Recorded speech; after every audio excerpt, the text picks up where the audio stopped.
tayo ditong mga kinatawan ay ibinoto lamang ng ilang libong Pilipino.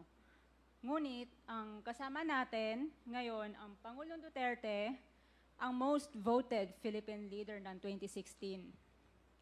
At ang kanyang anak, Vice President Sara Duterte, ang most voted Philippine leader naman ngayong 2022.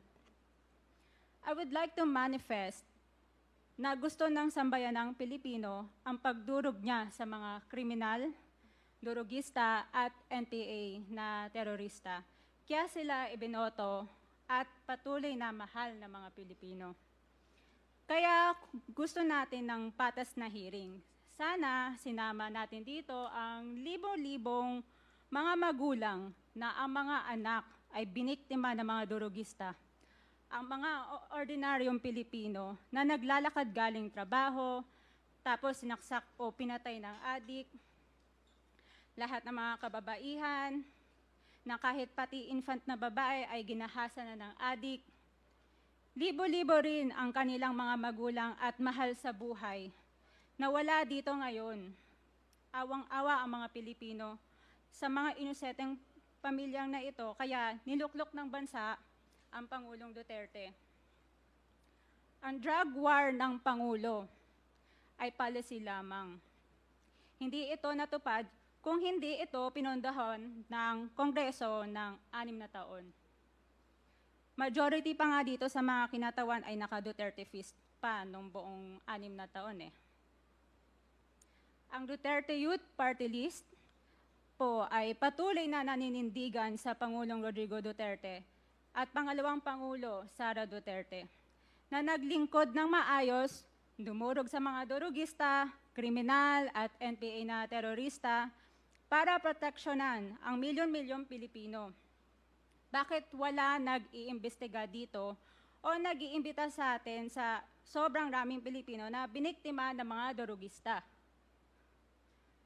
And lastly, sa mga kongresista na kaalyado ng mga NPA, mahaya naman tayo sa topic ng pagpatay dahil kayo mismo, hindi kayo nagsasalita sa pagpatay ng NPA sa mga pulis, sundalo at mamayang Pilipino.